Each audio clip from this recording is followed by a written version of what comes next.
Emergency ఈ మాట ఎంత కఠినమైందో ఈ తరానికి తెలియకపోవచ్చు.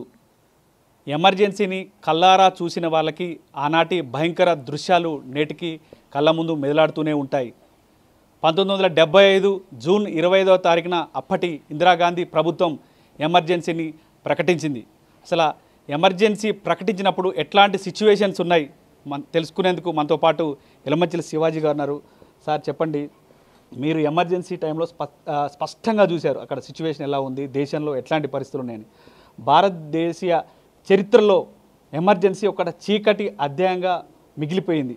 అసలు ఎమర్జెన్సీ విధించడానికి దారితీసిన కారణాలు ఏంటని మీరు అనుకుంటున్నారు? ఎమర్జెన్సీ అనేది ఉన్నట్టుండి ఏదో ఆకాశం నుంచి ఊడిపడ్డ దానిలాగా కాకుండా it is a cumulative effect of several years.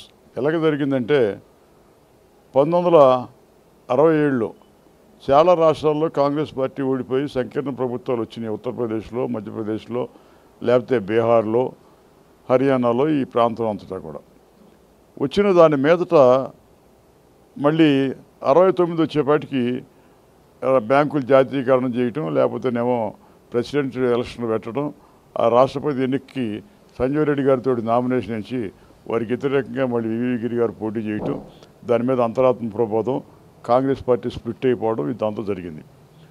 జరిగిన తర్వాత మళ్ళీ 77లో ఎన్నికలు వచ్చినాయి. 77లో ఎన్నికలు వచ్చినప్పుడు ఈ ప్రతిపక్షాల్లో ఉన్న పార్టీలన్నీ కూడా గ్రాండ్ ఎలియన్స్ అని పెట్టుకున్నారు. గ్రాండ్ ఎలియన్స్ అని పెట్టుకుంటే దానికి ఒక ఉమ్మడి కార్యక్రమం లేకుండా, ఒక కామన్ మినిమం ప్రోగ్రాం అనేది లేకుండా, ఉమ్మడి కనీస కార్యక్రమం నివేదిక లేకుండా ఎన్నికల్లోకి వెళ్ళటం మూలాన అది కేవలం ఇందిరా హటావో అనే నినాదంతో ముందుకెళ్తే, ఇందిరమ్మ ఏం చేసినప్పుడు గరీబీ హటావో అనే నినాదంతో వీళ్ళని తిప్పికొట్టింది. దాంతో వాళ్ళంతా ఓడిపోయి మళ్ళీ ఇందిరాగాంధీ తంపింగ్ మెజార్టీతో నెగ్గిన తర్వాత మళ్ళీ 71 చివరికి వచ్చేపాటికి మళ్ళీ అటు పక్కన అదేంటి మన పాకిస్తాన్ నుంచి బంగ్లాదేశ్ విడిపోవటం, దాని మీద బంగ్లాదేశ్కి కొత్తగా పుట్టిన బంగ్లాదేశ్కి పురుడు పోసింది కూడా ఇందిరాగాంధీని. ముజిబుర్ రెహమాన్ అధికారంలోకి వచ్చారు. 72 మళ్ళీ ఆ శాసనసభ ఎన్నికలు వచ్చినప్పుడు ఆ నేపథ్యంలో మళ్ళీ తంపింగ్ మెజార్టీతోటి కాంగ్రెస్ వాళ్ళు ఇందిరా కాంగ్రెస్ నెగ్గింది. అప్పట్లో ప్రతిపక్షాలు వాజ్పేయి గారితో సహా అపర దుర్గ, అపర కాళీ ఆమె చాలా గొప్పగా చేసిందని చెప్పి ఆమె బాగా బ్రహ్మాండంగా పైకెత్తేశారు. 72లో అంత ఊపులో వచ్చిన ఇందిరాగాంధీ 73 ఆఖరికి వచ్చేవాడికి ఒక ఏడాదిన్నర కాలంలో మళ్ళీ డిక్లైన్ మొదలైంది. డిక్లైన్ ఎలాగ మొదలైంది? గుజరాత్లో ఇంజనీరింగ్ కాలేజీ హాస్టల్లో ఫీజులు పెంచారని చెప్పి విద్యార్థుల సమ్మె, దానికి మధ్యతరగతి లోయర్ మిడిల్ క్లాస్ కూడా మద్దతు ఇవ్వటం, ఆ ఉధృతం అవుతూ ఉన్న దాంట్లో నవనిర్మాణ సమితి అని చెప్పి ఏర్పాటు చేసుకున్నారు. ఆ విద్యార్థులంతా ఉద్యమం నడుపుతూ ఉన్న దాంట్లో దాని తర్వాత మొరార్జీ దేశాయ్ గారు రంగప్రవేశం చేసి ఇక్కడ గుజరాత్లో ఉన్న ప్రభుత్వానికి చమన్భాయ్ పటేల్ ముఖ్యమంత్రిగా ఉన్న మంత్రివర్గం బాగా అవినీతిమయమైపోయింది, దాన్ని మరి తీసేసి ఎన్నికలు పెట్టాలని చెప్పి అమరనాథ్ నిరాహార దీక్ష కూర్చుంటే ఆమె మీమాంసపడి కిందపడి మీదపడి చివరికి రద్దు చేయక తప్పలేదు, ఎన్నికలు పెట్టారు.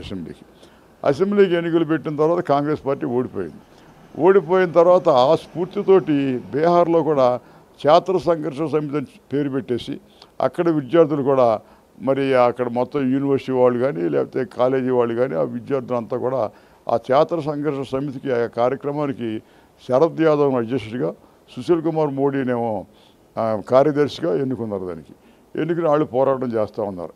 ఆ పరిస్థితుల్లో జయప్రకాష్ నారాయణ ఆరోగ్యం బాగుండక ఆశ్రమంలో ఉండి, ఆశ్రమం నుంచి పాట్నా వచ్చి హాస్పిటల్కి వస్తే విద్యార్థులు కొంతమంది వెళ్ళేసి తమరు వచ్చేసి ఉద్యమాన్ని లీడ్ చేయాలని చెప్పి ఆయన బతిమాడారు. నేను రాలేనయ్యా, నా ఆరోగ్యం సరిగా లేదు, నేను దానికోసం చికిత్స కోసం నేను తిరుగుతున్నాను అని చెప్పి నేను రాలేనని డిక్లైన్ చేస్తాడు. కానీ ఉద్యమం ఉధృతమైన తర్వాత ఆయన కూడా రాక తప్పలేదు, వచ్చాడు. వచ్చిన తర్వాత ఇందిరాగాంధీ కొంచెం ఎక్కువ మాట్లాడేసి ఆయన రెచ్చగొట్టినట్టుగా ఏంటంటే పెద్ద మనుషులంతా కూడా పేదల మాటలు చెబుతూ ఉంటారు, ధనవంతులు లేకపోతే పారిశ్రామికవేత్తలు వాళ్ళ గెస్ట్ హౌస్లో వీళ్ళంతా విందు చేస్తా, వాళ్ళ ఆతిథ్యం సేకరిస్తా, పేదల గురించి మాట్లాడటం అని చెప్పి వాళ్ళ గురించి మాట్లాడితే జయప్రకాష్ ఏమన్నాడు, ఏం మాట్లాడుతున్నావు నువ్వు? నేను కానీ లేకపోతే నా భార్య ప్రభావతి దేవి కానీ మీ నాయన్ని, మీ తల్లిగారిని ఇక మరి కమలా నెహ్రూ గారిని వీళ్ళని చాలా దగ్గరగా మేము చూసి నిన్ను మా బిడ్డగా చూసుకునేవాళ్ళం, నువ్వు ఇట్లా మాట్లాడవచ్చా, తప్పు కదా అని చెప్పి ఆయన వాపోతాడు. సరే అది అలాగ అయిన తర్వాత ఆయన కొంచెం రాష్ట్రాలు తిరగటం మొదలు పెడతాడు. దీని గురించి రాష్ట్రాలు తిరగటం మొదలుపెట్టి సంపూర్ణ విప్లవం. సంపూర్ణ విప్లవం అంటే మొత్తం సమాజాన్ని మార్చాలి, ఒక ప్రభుత్వం కాదని చెప్పి తిరుగుతాడు. ఆయన తిరుగుతూ ఉన్న నేపథ్యంలో గుజరాత్లో ఎన్నికలు పెట్టారు, ఫలితాలు వచ్చినాయి. ఫలితాలు వచ్చిన తర్వాత ఇది మనకి ఆంధ్రాలో కూడా ఆయన వచ్చాడు. ఎప్పుడు వచ్చాడు? 1975 జూన్లో ఆంధ్రాకి వచ్చాడు ఆయన. ఆంధ్రాకి వచ్చి 75 జూన్లో కాదు, 75 మేలోనే వచ్చాడు ఆయన. వచ్చేసి విశాఖపట్నం, తర్వాత విజయవాడ నుంచి మద్రాసులో ఉన్నారు.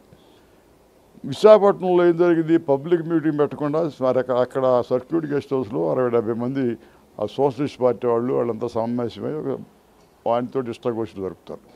దాంట్లో ఆయన ఒక ప్రశ్న వేస్తాడు. మీలో ఆంధ్ర యూనివర్సిటీ విద్యార్థులు అంతా వచ్చిన్నారు కదా, పై తరగతులు చదువుకునేవాళ్ళు, ఎంఏ చదివేవాళ్ళు, లా చదివేవాళ్ళు, కట్నం లేకుండా ఎంతమంది మీరు వివాహం చేసుకుంటారు అని చెప్పి ఒక ప్రశ్న వేశాడు. అటువంటి ప్రశ్న అడుగుతాడని చెప్పి వీళ్ళు ఎక్స్పెక్ట్ చేయలేదు ఎవడో కూడా. దేవర్ కాట్ అన్అవేర్స్. దాంతో చేతులు ఎత్తమంటే కేవలం ముగ్గురే ఎత్తారు చేతులు.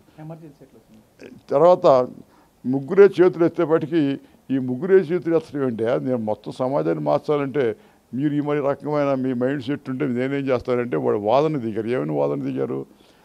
అసలు మా తోబుట్టులకి కట్నం లేకుండా ఎవరన్నా పెళ్లి చేసుకుంటారా అని చెప్పి. దాని నుంచి విజయవాడ వచ్చాడు ఆయన.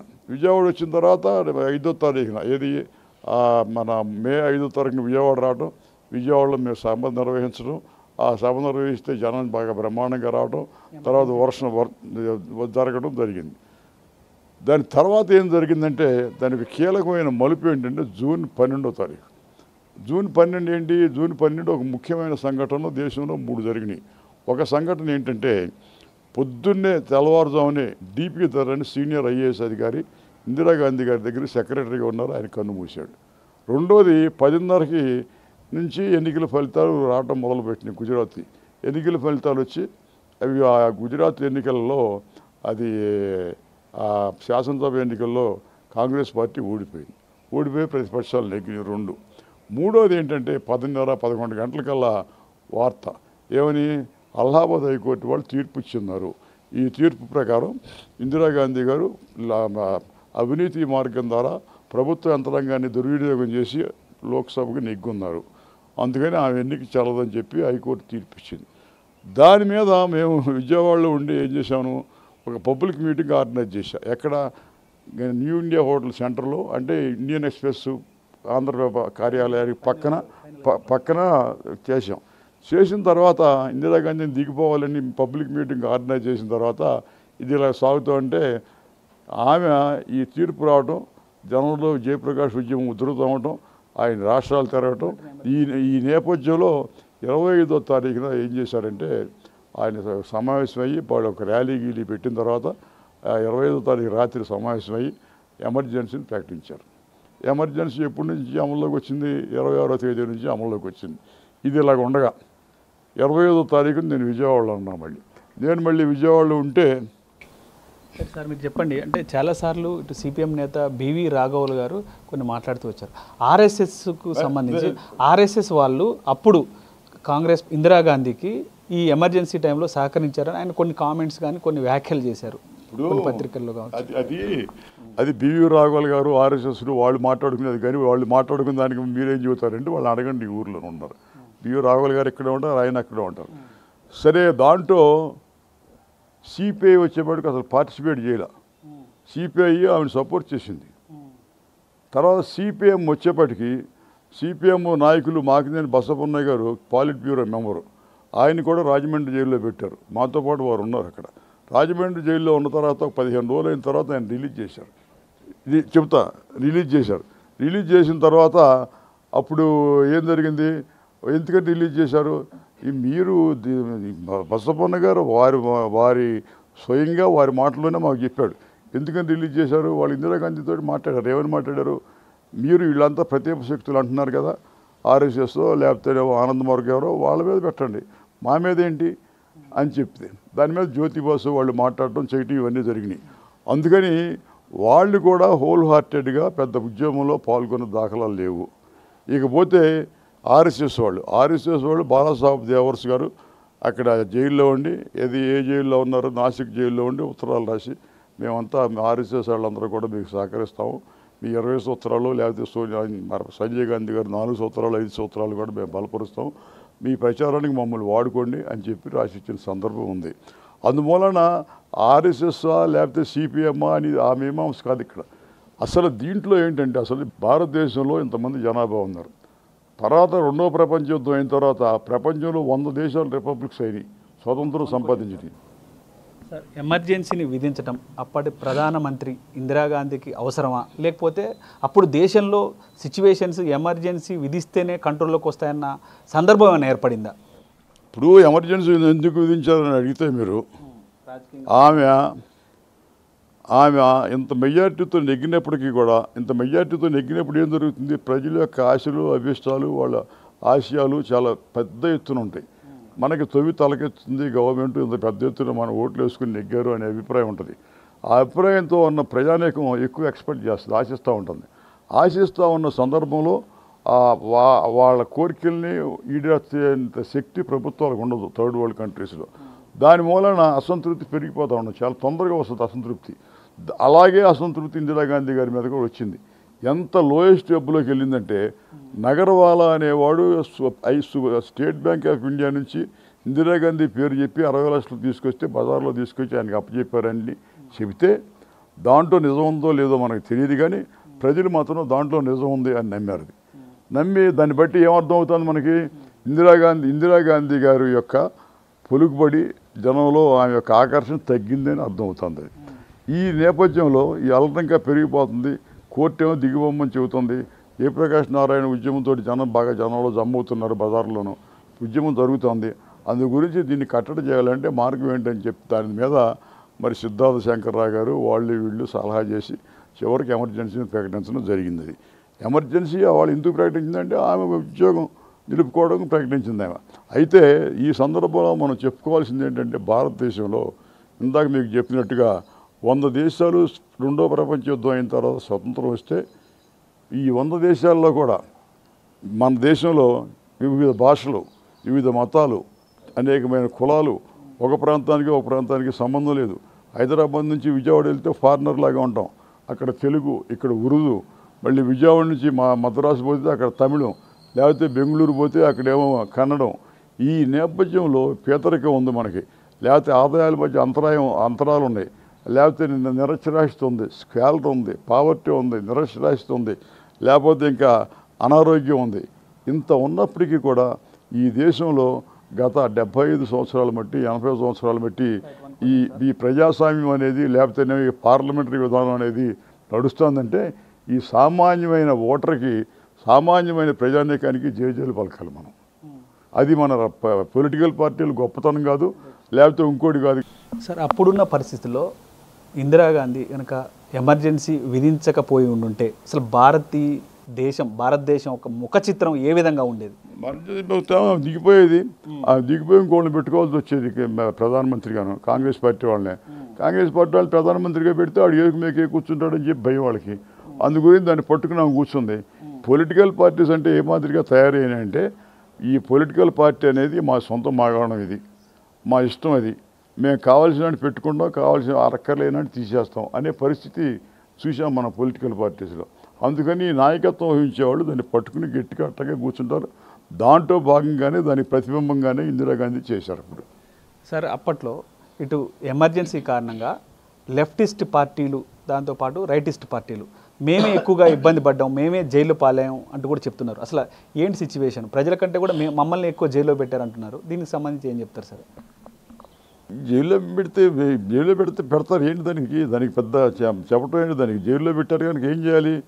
జైల్లో పెట్టారు కానీ దానికి మూల్యం చెల్లించాలా?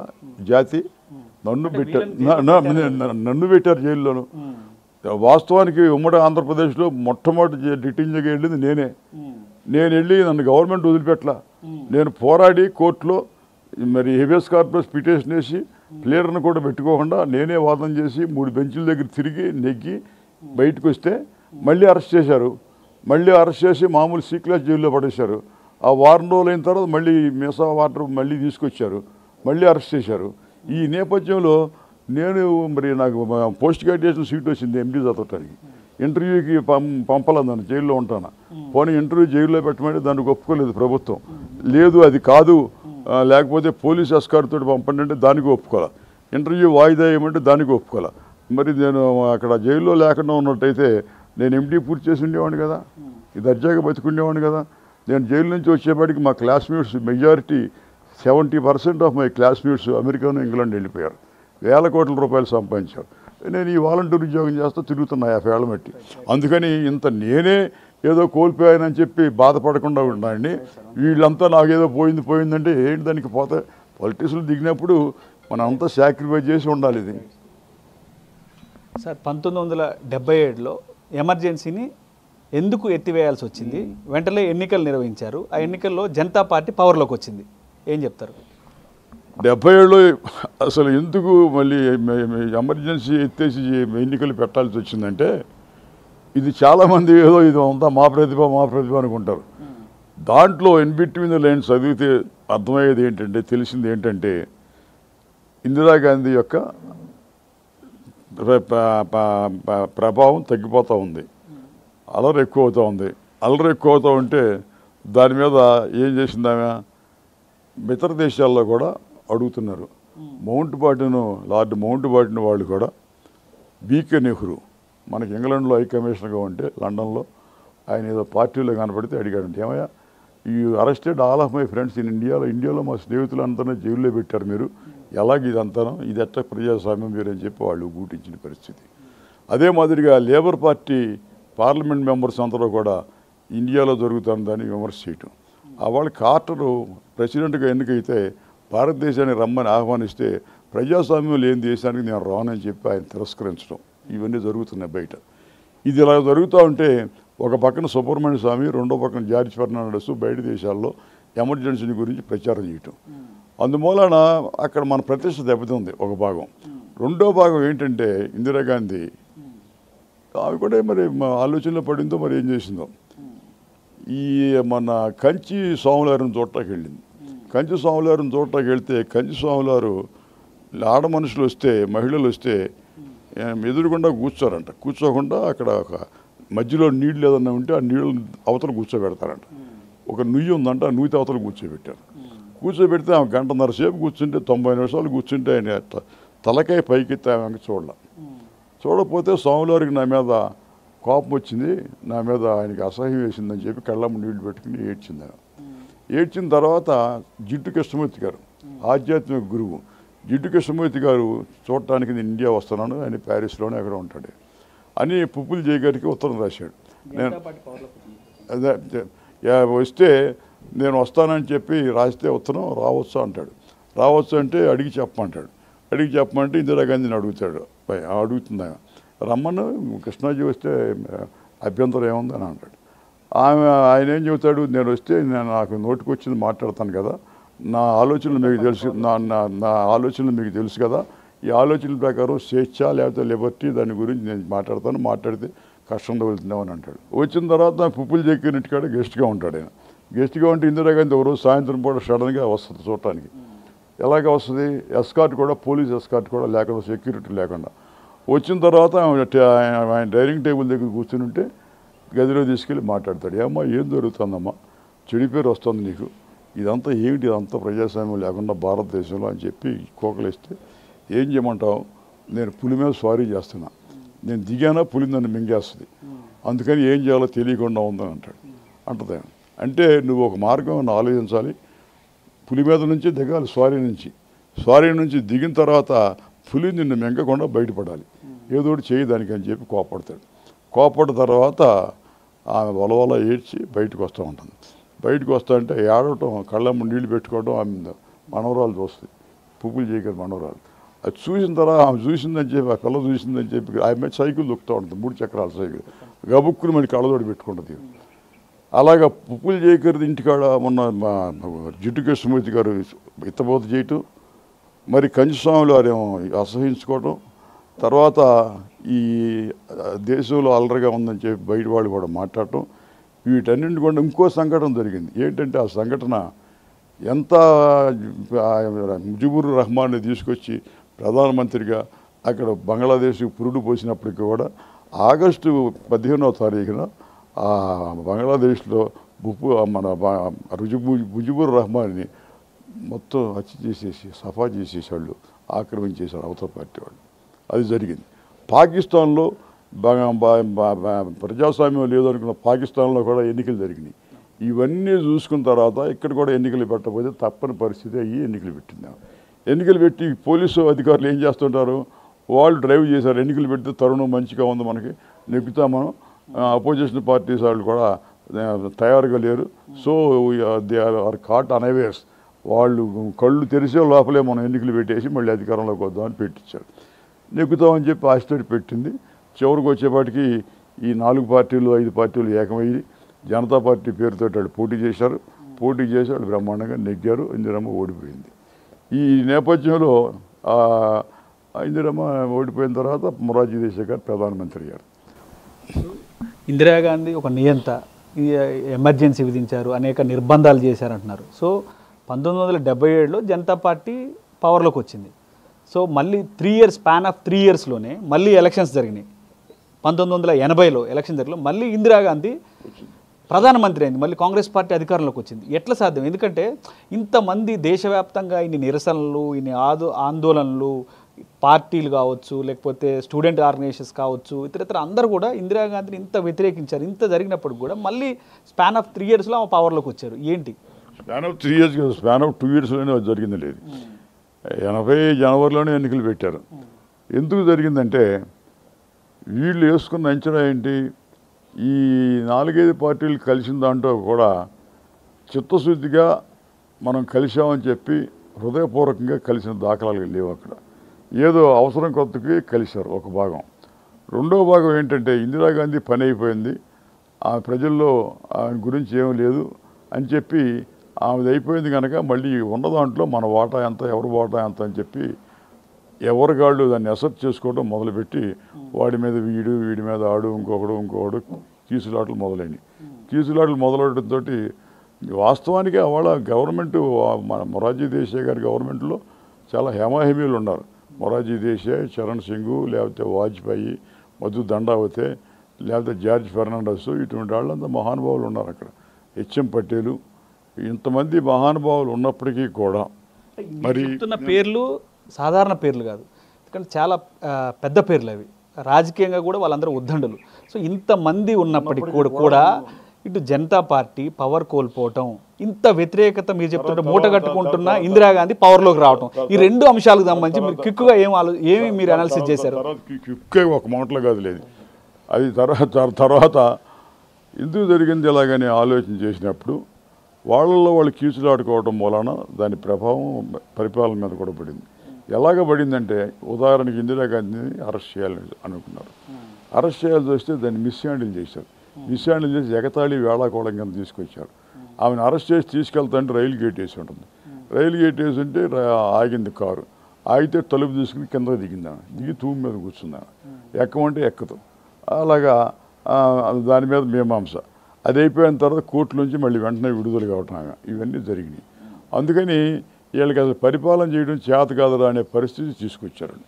తీసుకొచ్చిన తర్వాత వాళ్ళు కుమ్ములు ఆడుకోవడం వలన ఇదంతా అయిపోయి వాళ్ళు కొంతమంది ఎదురు తిరిగి మొరార్జీ పనికిరాడని చెప్పి చరణ్ సింగ్ని తీసుకుని ప్రధానమంత్రిగా చేశారు.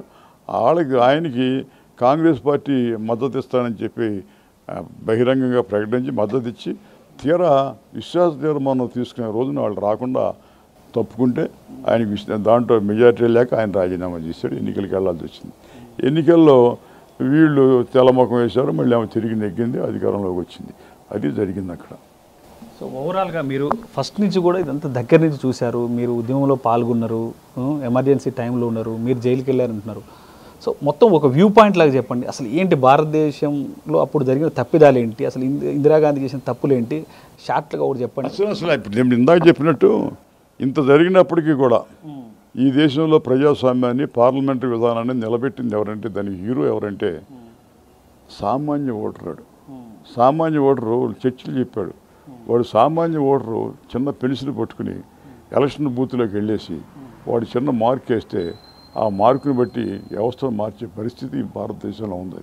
A small fellow, little fellow going with a small pencil into the small booth and giving a mark, దాని మూలన వ్యవస్థను మార్చే పరిస్థితి ఉంది. ఎందుకంటే 100 దేశాలు మీకు చెప్పినట్టుగా ఎందుకు ఈ దేశంలో ప్రజాస్వామ్యం బతికింది అని మనం ఆలోచన చేసినట్టయితే, మన స్వాతంత్రోద్యమంలో ఉన్న ఫ్రీడమ్ స్ట్రగుల్లో ఉన్న లీడర్షిప్లో భాగం ఆక్స్ఫోర్డ్ కేంబ్రిడ్జ్లో చదువుకున్న వాళ్ళు ఆక్స్ఫోర్డ్ కేంబ్రిడ్జ్లో చదువుకోవటం వలన అక్కడ పార్లమెంట్ ఎలాగ నడిచింది, లండన్లోను తీర్మానాలు ఎలాగ పెడతారు, చర్చ ఎలాగ జరుగుతుంది అనేది క్షుణ్ణంగా వాళ్ళు అబ్జర్వ్ చేసి ఉన్నారు. అప్పుడు కొంతమంది చెప్తూ ఉంటారు సార్, ఇందిరాగాంధీ గారు ప్రధానమంత్రిగా ఉన్న సమయంలో కొంతమంది కింద స్థాయి వ్యక్తులు, అంటే ఆమె పక్కనున్న వాళ్ళు కావచ్చు, వాళ్ళందరూ కూడా కొంత తప్పుదో పట్టించారు, ఆమెని కొంత రాంగ్ గైడెన్స్ ఇచ్చారంటూ కూడా చెప్తూ ఉంటారు.